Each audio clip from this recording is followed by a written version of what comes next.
Hello class, I want to look over and review some things from our Unit 11 notes. We're talking about part 1 of the notes. That's the first page of the notes for solving linear equations. So far on this front page, we've looked at one-step equations where we're either adding or subtracting, multiplying or dividing.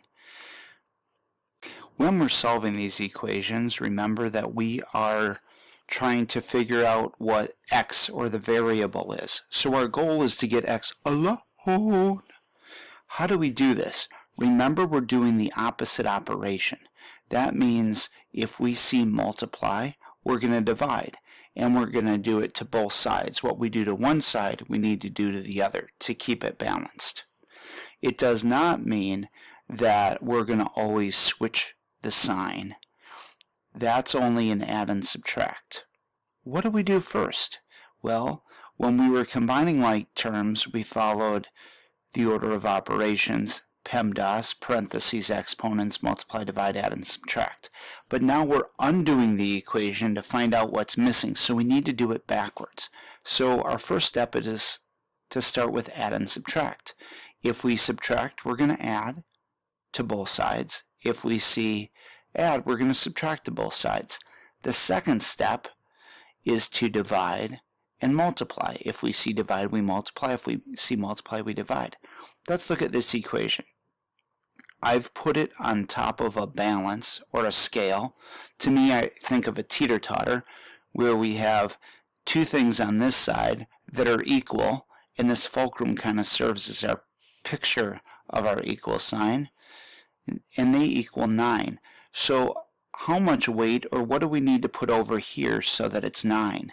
You might be able to do it in your head, but remember, our goal is to be able to do it mathematically, so if we don't know the answers, we can figure it out. It says plus 2, so that's the operation, addition. So we need to do the opposite of plus, which is minus 2. What we do to this side, we have to do to this side, otherwise it'll tip. 9 minus 2 is 7. This cancels out. We bring down the x. We bring down the equal sign. X equals 7. Let's see if that works. 7 plus 2, 7, 8, 9. That works. That's 9. Now let's look at 5 examples as we get ready for today.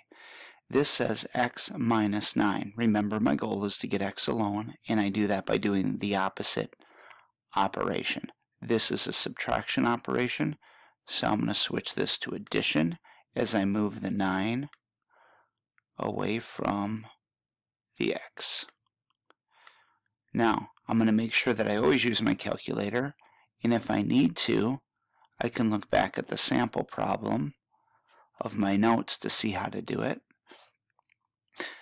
Negative 3 plus 9 is positive 6.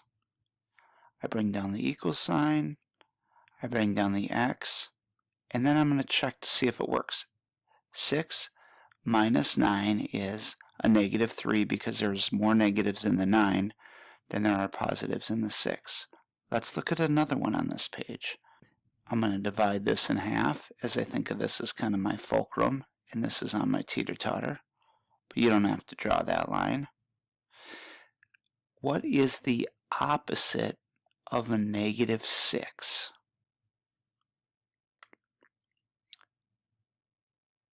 What is it? Yep, positive 6. Add 6 to both sides. Bring down my x. Since it's a positive x, I'm not going to write anything there. I know that this cancels, and this becomes 23. Let's see if that works. Negative 6 and a 23 is positive 17, so it works, and I circle it. Let's try another one. This problem says 7 times x. So we need to do the opposite operation. What's the opposite of times or multiply? That's right, it's divide. So we're going to divide both sides by 7. Divided by 7. Divided by 7. On this side, this becomes a 1. So the x is now alone. So I bring down the x.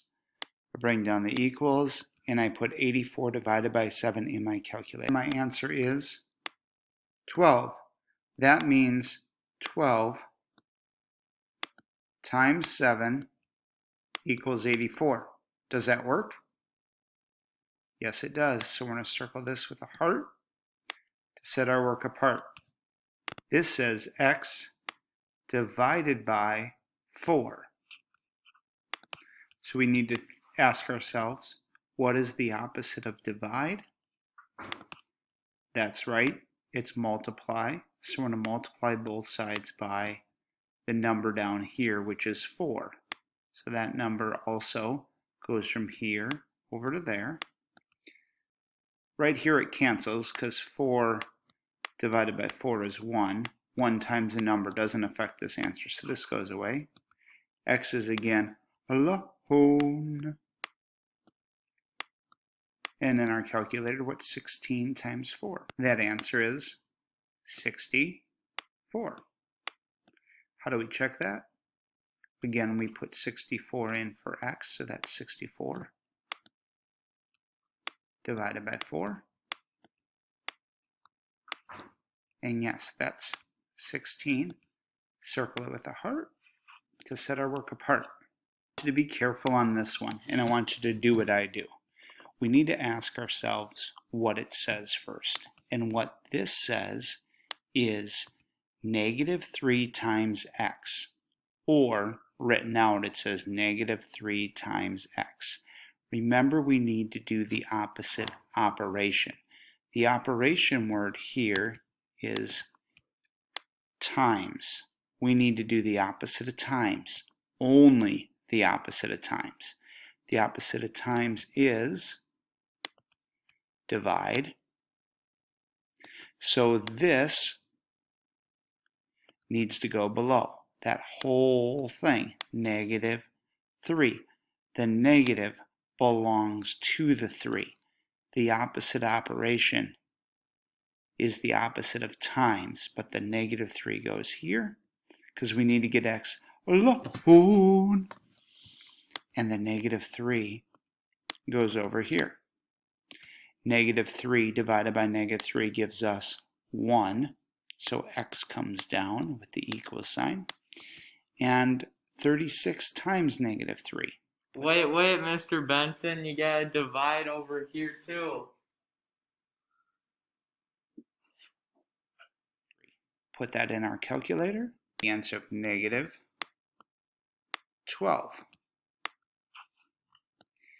Again, it's really important that we check this, -12 times -3, and see if we get a positive 36.